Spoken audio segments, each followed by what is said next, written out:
Hello friends, आज 11 तारीख है, 11 जनवरी, और आज से ठीक 30 दिन बाद आपका आरओ एआरओ का एग्जाम है। तो इन 30 दिनों को हम जो है कैसे यूज करें कि हमारे पीटी में आने वाली सभी हर्डल जो है वो आसानी से रिमूव हो जाए और हमारा पीटी क्लियर हो जाए। एक्चुअली हुआ क्या कि आज सुबह व्हाट्सएप पे भी कई मैसेज और 2-3 कॉल आए कि ऐसा लग रहा है भैया कि जैसे हम सब कुछ भूलते चले जा रहे हैं और एग्जाम को लेकर बहुत डर लग रहा है। तो हमने कहा कि नहीं, घबराने वाली कोई बात नहीं है। ये एग्जाम जो आरओ एआरओ का होता है ये 70% फैक्ट बेस पे होता है, और मैं शुरू से कहते आया हूं कि आप लोग रिवीजन करिए। रिवीजन न होने के कारण ही हमारा जो है पीटी नहीं क्लियर हो पाता। तो यहां पे एक स्ट्रेटजी है जिसको मैं यूज करता हूं, वो आप लोग से शेयर कर रहा हूं। पता है कि आरओ एआरओ के एग्जाम में सबको पता है कि दो पेपर होते हैं, एक जीएस का होता है, एक हिंदी का होता है। ठीक है, जीएस के पेपर में 140 प्रश्न आते हैं और हिंदी के पेपर में 60 प्रश्न आते हैं, और दोनों को मिला के 200 प्रश्नों का प्रश्न पत्र होता है हमारा आरओ एआरओ का। अब मैं ये मुझसे कांटेक्ट में जितने भी बच्चे हैं, मैं उन सभी से कहता हूं जिससे मेरी बात होती है कि आयोग कभी नहीं कहता है कि आप 200 में से जब 200 पूरे सही करेंगे तभी आपको मुख्य परीक्षा में बैठने को मिलेगा। मतलब आयोग आपको विकल्प दे रहा है कि आप जो है बस कट ऑफ क्लियर करिए। और अभी पिछले दो तीन जो पेपर हुए हैं आरओ के, उनकी बात करें तो 130 से 140 के बीच में कट ऑफ गई है, किसी की तो इससे भी कम गई है। तो यहां पे एक बेस मान लेता हूं मैं 140 नंबर। 140 सेफ भी है आपके लिए। आप आराम से, अगर आप जो है इतने प्रश्न सही करते हैं तो आपको मुख्य परीक्षा देने को मिल जाएगा। तो जीएस की बात करें, अब जीएस में 140 में से 140 तो पूरे करने नहीं है, हमको जीएस में 90 से 100 के बीच में रहना है ताकि हमारा ज्यादा बर्डन हिंदी पे ना आए, क्योंकि हिंदी अपने आप में भी बहुत ज्यादा विस्तृत है। हिंदी शब्दकोश बहुत बड़ा है, वहां पे कैसे प्रश्न बन जाए ये कोई नहीं जानता है। लेकिन अभी तक ये देखा गया है कि वर्ष 2016 का पेपर हिंदी का जो था वो सबसे टफेस्ट पेपर था। तो यहां पे हम जीएस की बात कर रहे हैं, 90 से 100 के बीच में हम जीएस की स्ट्रेटेजी बनाएंगे और हिंदी में 50 से 55 की स्ट्रेटेजी बनाएंगे, जिसको दोनों को मिला के आप देखेंगे कि आप 140 प्लस होने वाले हैं, और ये आसानी से इसको जो है पार किया जा सकता है। तो चलिए देखते हैं कि ऐसे कौन कौन से सब्जेक्ट हैं जीएस में जिसमें हम इजीली सबसे पहले बता रहे हैं। बस देखिए, जब बात यहां पे 90 से 100 के बीच में हो रही है कि हम 90 से 100 के बीच में प्रश्नों को कैसे सही करें, तो सबसे पहले हम बात कर लेते हैं कि 50 प्रश्न बिल्कुल हम सही कैसे करें। तो सबसे पहले 3 टॉपिक हैं जो कि हमारे सिलेबस में है, उसके बारे में बता दें। एक है यूपी स्पेशल, दूसरा है करंट अफेयर, और तीसरा है रीजनिंग। पिछले वर्षों के पेपर को देखते हुए ये मैं बता पा रहा हूं कि यूपी स्पेशल में 12 से 15 क्वेश्चन पूछे जाते हैं। करंट अफेयर के 20 से 25 प्रश्न आपको देखने को मिलेंगे। रीजनिंग के 10 से 12 प्रश्न आपको देखने को मिलेंगे। यूपी स्पेशल आपसे गलत नहीं होना चाहिए अगर आप यूपी का आरओ एआरओ का एग्जाम दे रहे हो तो। यूपी स्पेशल आप अच्छे से पढ़िए, मैं उसकी एक सीरीज भी चला रहा हूं, उसको आप देखिए, और आपके पास जो भी पुस्तक है यूपी स्पेशल की उससे आप जरूर उसको मतलब कि नोट बनाएं और उसको जरूर पढ़ें। करंट अफेयर आप लगातार पढ़ रहे हैं, मैं कई दिनों से, कई महीनों से मैं कहते आया हूं कि करंट अफेयर पे अपनी पकड़ मजबूत बनाते चलिए।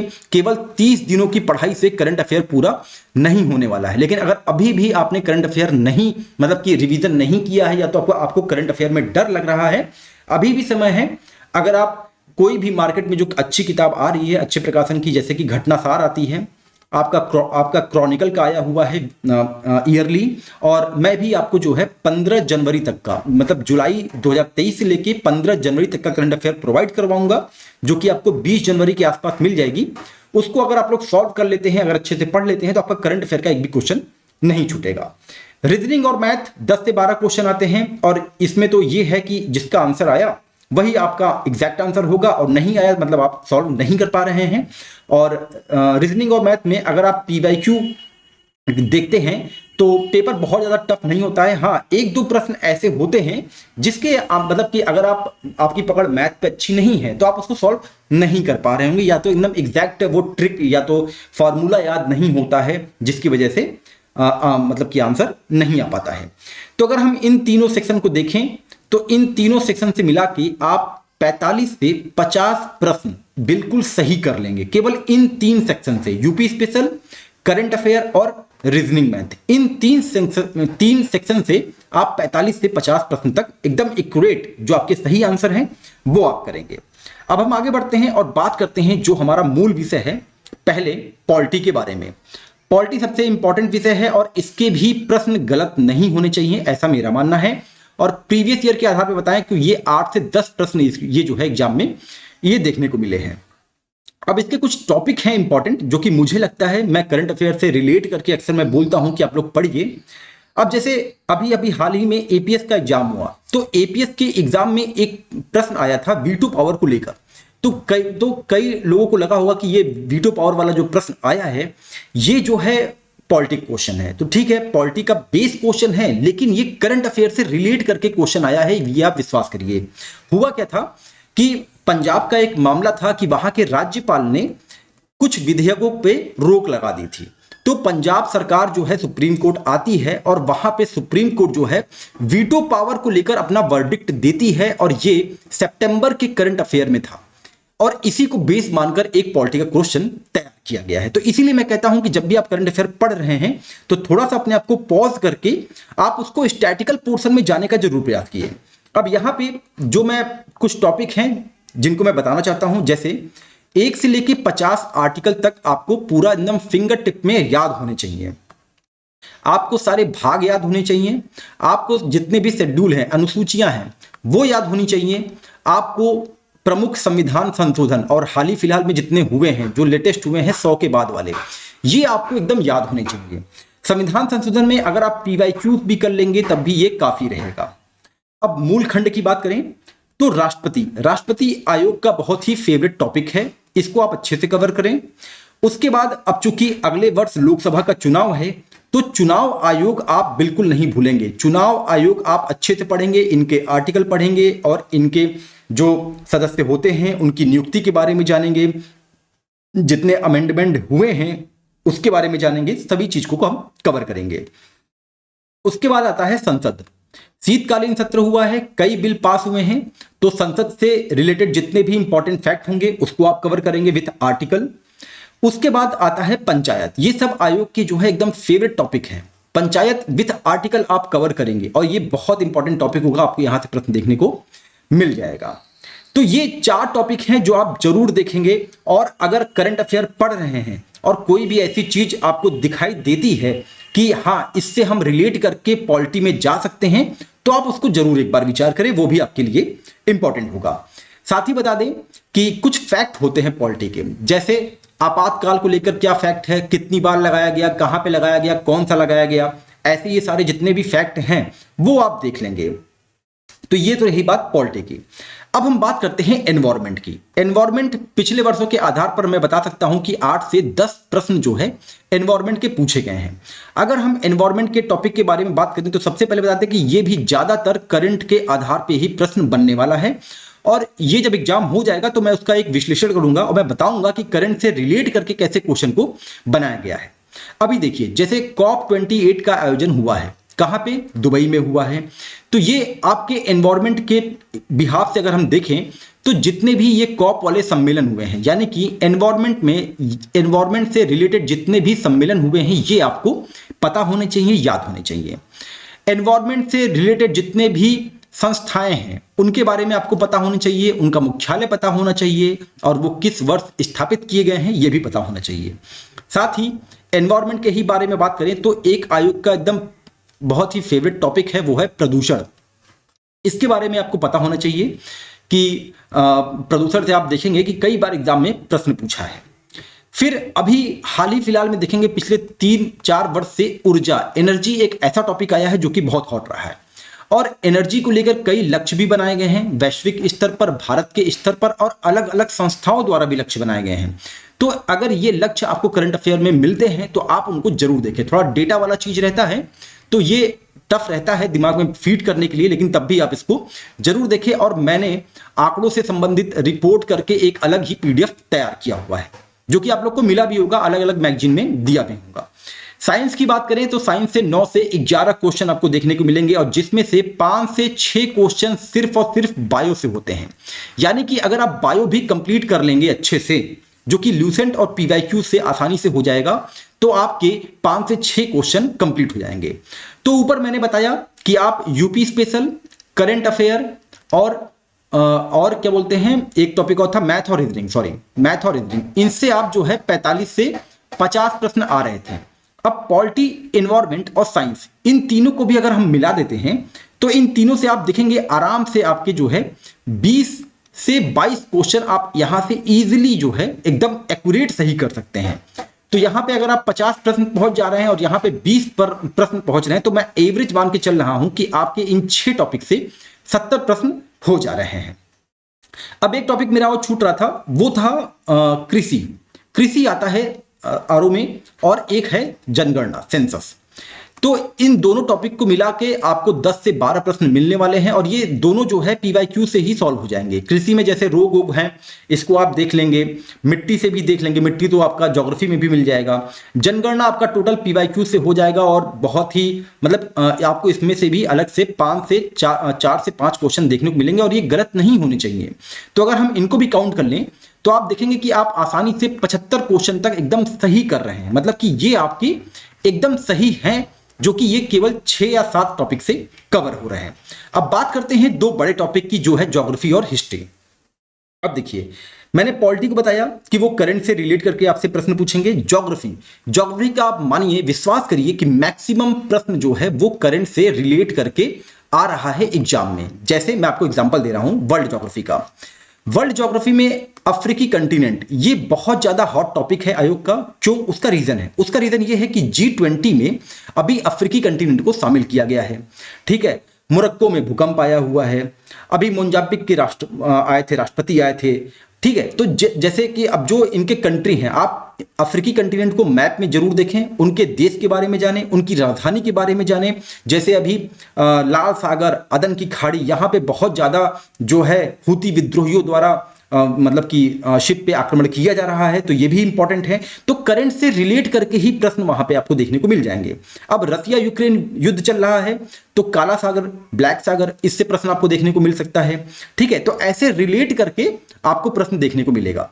इंडियन ज्योग्राफी की बात करें तो इंडियन ज्योग्राफी आपको मतलब आपको अच्छे से तैयार होना चाहिए। अच्छा, ये जितनी भी चीजें मैं बेसिस पे बात कर रहा हूं, मैं यहां पे ये मान के चल रहा हूं कि आपका एक बार रिवीजन हो चुका है, आपने सारे टॉपिक पे एक बार पकड़ बना रखा है पाठ्यक्रम के अनुरूप। और अगर आपने अभी तक कुछ भी नहीं पढ़ा है, तब ये उसके लिए है कि अगर आप करंट अफेयर पढ़ रहे हैं तो हल्का सा एक बार आप रिलेट करके देखिए, आपका क्वेश्चन यहां से क्रिएट हो सकता है। इंडियन ज्योग्राफी के बारे में बात करें तो अब जैसे मैं एक एग्जांपल देता हूं, एक लेक है सिक्किम का, जिसको मैंने सितंबर अगस्त के करंट अफेयर में बताया था। उसी लेक के कारण जो है सिक्किम में बाढ़ आई थी, जहां पे 100 से ज्यादा व्यक्तियों की मौत हो गई थी। तो अगर सिक्किम के बारे में पूछ ले कि वो कौन सा लेक था, या तो उस लेक को लेकर पूछ ले, शायद लोसेग लेक था क्या, ऐसे करके था, उसके बारे में पूछ ले कि ये लेक किस राज्य में पाया जाता है, या तो ये लेक सिक्किम में किस दिशा में है, पूर्व, पश्चिम, उत्तर, दक्षिण। मतलब कि देखिए, अब बहुत ज्यादा प्रश्न कहां से क्रिएट करेगा आयोग, नया लेक तो बना नहीं देगा, नया पहाड़ तो बना नहीं देगा। तो प्रश्न आपको आपके पढ़े हुए से ही आएंगे, बस वो प्रश्न के पूछने का प्रारूप बदल देगा। ठीक है, तो इसको आपको जो है थोड़ा सा मतलब कि अपने आप को अपडेट करना चाहिए मैप के थ्रू। ज्योग्राफी को तो टोटल मैप के थ्रू ही करना चाहिए। अब भूकंप आ रहा है, बार बार भूकंप आया, दिल्ली में भी भूकंप आया है, कई जगह भूकंप आया, अभी आप जापान में भूकंप देख रहे हैं। तो फिजिकल ज्योग्राफी में आप जो है भूकंप पढ़िए ना, भूकंप से क्वेश्चन आपको देखने को मिल सकता है। मैं यहाँ पे कैन लगा रहा हूं, मिल सकता है, मैं कंफर्म नहीं कर रहा हूं। तो लेकिन आप ये टॉपिक जरूर पढ़िए फिजिकल ज्योग्राफी में। ठीक है, अब बात करते हैं, अच्छा क्या बोलते हैं, ज्योग्राफी से रिलेट करके मैं एक क्वेश्चन बताऊं कि एक क्वेश्चन आया था इसमें एपीएस के एग्जाम में एक क्वेश्चन आया था कि प्राचीन काल में जो पहाड़ के नाम थे और आधुनिक काल में जो पहाड़ के मतलब कि जो एरिया है, जिसमें बलूचिस्तान ऑप्शन था, काबुल ऑप्शन था। तो ये रिलेट करके आप देख सकते हैं, क्योंकि ये सारे देश जो है अभी हाल ही फिलहाल में करंट के न्यूज में थे, और आप इसको हिस्ट्री का भी क्वेश्चन देख रहे होंगे। अब हिस्ट्री की भी बात कर लेते हैं हम यहाँ पे। तो यहाँ से आप देख रहे हैं कि 15 से 18 प्रश्नों के बीच में अगर आपने रिवीजन किया है और साथ ही ऐसी स्ट्रेटजी लेके चल रहे हैं कि करंट अफेयर से रिलेट करके पढ़ रहे हैं, तो आपके यहाँ पे आसानी से मैं बता रहा हूं कि 10 प्रश्न आपको यहाँ पे एकदम बिल्कुल सही हो जाएंगे। अब बात करते हैं, अब आपने अभी तक आप 75 प्रश्न पहुंचे थे, 10 प्रश्न सही करने के बाद आप पहुंच सकते हैं 85, आराम से आप 85 पहुंच सकते हैं। अब बात करते हैं हिस्ट्री की। हिस्ट्री में मिड मॉडर्न इंडिया, ये बहुत ही इंपॉर्टेंट खंड है और इसी को आप लगातार रिवीजन करिए इस 30 दिनों में, क्योंकि मॉडर्न इंडिया से अकेले आपको 10 से 12, 13, इवन 14, 15 तक क्वेश्चन आपको देखने को मिल सकते हैं। ये आप पीवाईक्यू सॉल्व करिए। साथ ही अगर आप कुछ फैक्ट याद कर सकते हैं जो कि आपको ल्यूसन पे मिल जाएंगे, कई किताबें मिलेंगे, किरण में भी मिल जाएगा, तो आप उन फैक्ट को जरूर रटिए, क्योंकि वो फैक्ट ज्यादा पूछता है। आरओ का जो एग्जाम है ये फैक्ट बेस्ड ज्यादा एग्जाम लगता है मुझे।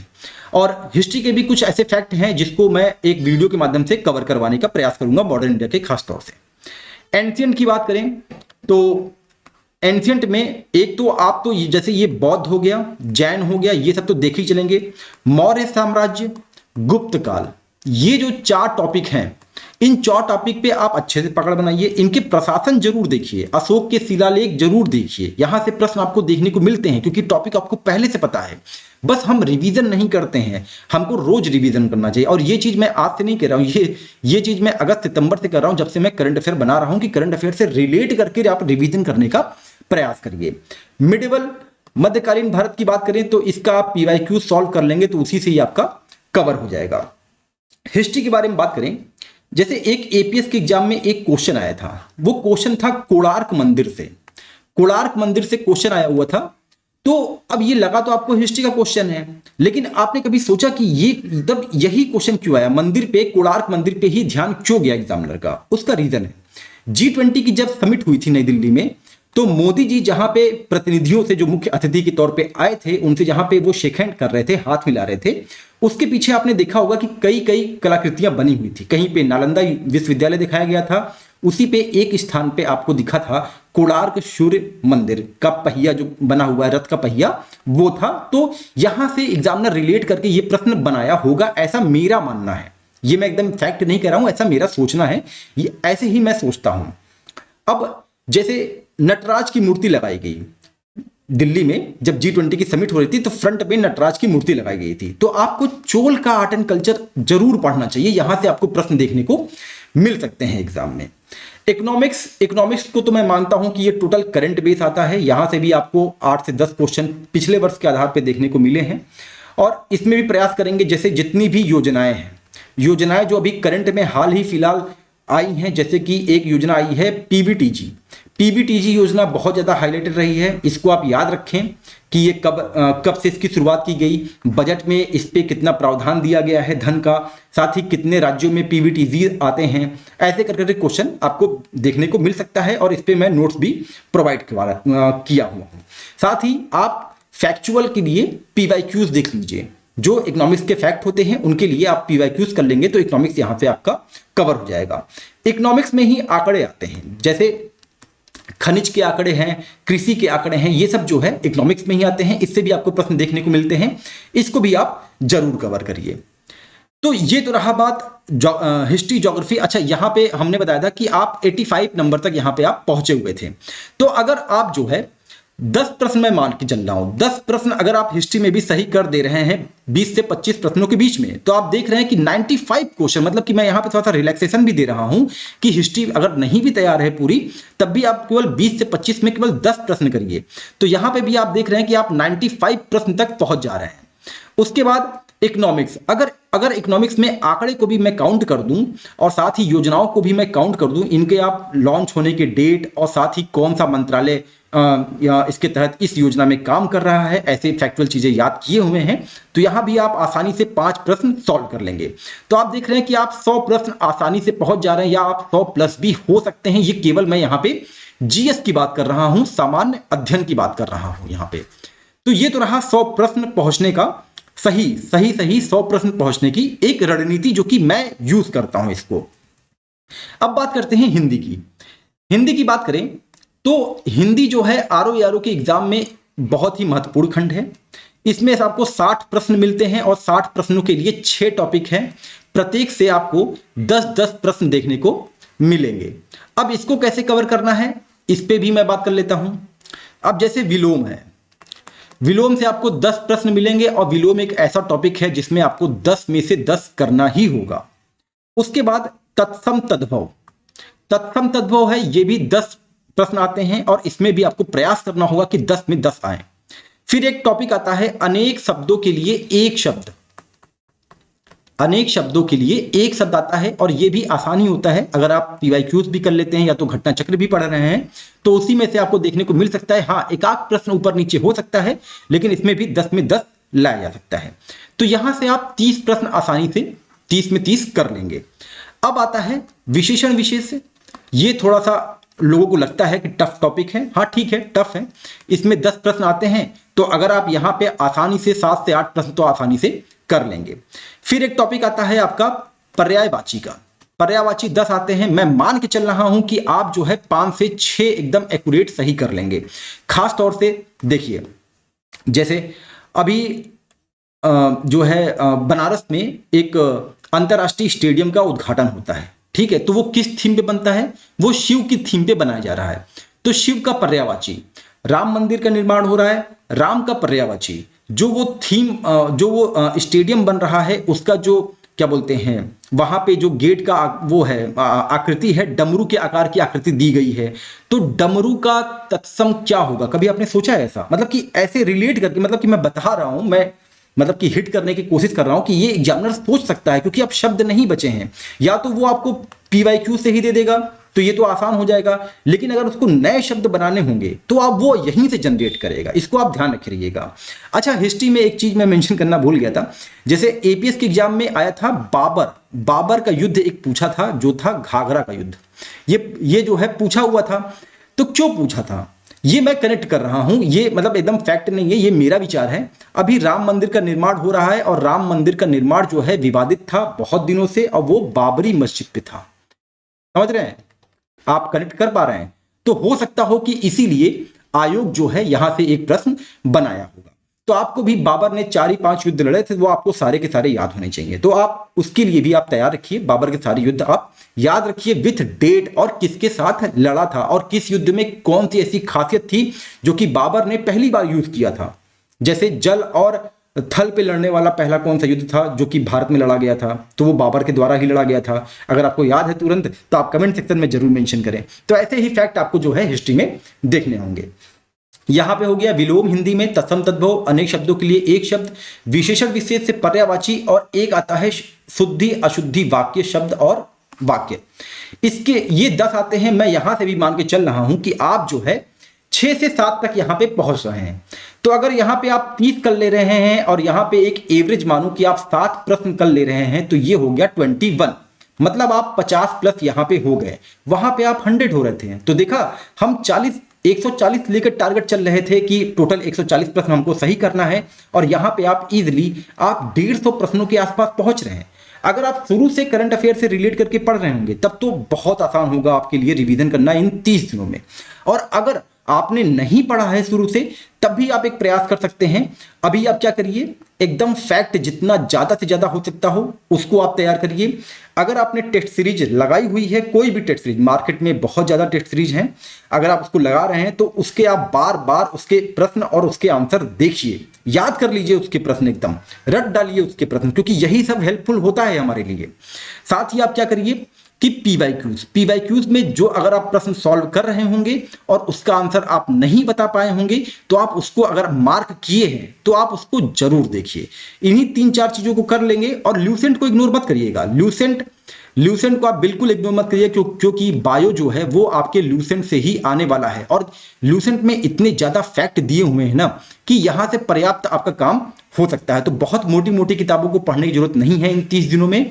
आप करंट अफेयर पे फोकस करिए, जो 10 से 12 प्रश्न आने वाले हैं रीजनिंग मैथ के, उस पे आप फोकस करिए। मतलब जहां पे एकदम आपको एक्यूरेट नंबर मिलने वाला है, ठीक है, जहां पे आप हिट एंड ट्रायल करेंगे उस पे आप प्रयास मत करिए। जैसे कि एंशियंट मिडबल, ये बहुत बड़ा है, मतलब कि, और इसमें ऐसे ऐसे प्रश्न आयोग बना देता है कि जिसके आंसर में कॉन्फ्लिक्ट होता है, और आयोग वो या तो वो प्रश्न हटा देता है, या तो वो प्रश्न मतलब कोर्ट कचहरी में चला जाता है। ठीक है, तो इसमें आप अपना समय मत गवाइए। जहां से आप एकदम एक्यूरेट प्रश्न बना सकते हैं, अपने सही कर सकते हैं, उस पर आप अपना समय दीजिए। और ये तो पूरी स्ट्रेटजी रही मेरी, जिसमें आप आसानी से देखें कि आप कैसे 140 प्रश्न तक पहुंच रहे हैं। अगर ये स्ट्रेटजी आपको एग्जाम के पॉइंट ऑफ व्यू से अच्छी लगी हो, तो आप अपने दोस्तों से इसको जरूर शेयर करें, और बता दें कि मैं यूपी स्पेशल का एक सीरीज चला ही रहा हूं। साथ ही अब मैं हिस्ट्री के जितने भी फैक्चुअल चीजें होती हैं मॉडर्न इंडिया से या तो एंशियंट से मिडिवल से, उसको भी मैं कवर करवा दूंगा। ज्योग्राफी, आज एक मित्र ने एक हमारे व्हाट्सएप ग्रुप में डाला कि सर अफ्रीकी कंटिनेंट पे आप एक वीडियो बना दीजिए, तो इसको भी मैं कवर करवा दूंगा। अफ्रीकी कंटिनेंट से जितने भी इंपॉर्टेंट फैक्ट होंगे, जो भी देश होंगे न्यूज में होंगे, और जितने भी भौगोलिक स्थितियां होंगी उसको भी मैं इस पे कवर करवा दूंगा। तो ये सारी चीजें चल रही हुई, आप हमारे चैनल पे बने रहिए। और टेलीग्राम, हमारा जो है टेलीग्राम चैनल ही है, एग्जाम बार के नाम से है। अगर आपको नहीं मिल रहा है तो मैं उसका लिंक डिस्क्रिप्शन बॉक्स में दे दूंगा, आप लोग टेलीग्राम से जरूर मिलिए, वहां पे आपको अपडेट मिलता रहेगा। और साथ ही अब एग्जाम को केवल 30 दिन बचे हुए हैं, तो कुछ इंपॉर्टेंट पीडीएफ भी आपको दी जाएंगी, तो उसके लिए आप टेलीग्राम ग्रुप से जरूर जुड़ें। चलिए मिलते हैं अपने अगले टॉपिक के साथ, तब तक अपना ध्यान रखें। नमस्कार, जय हिंद, जय भारत।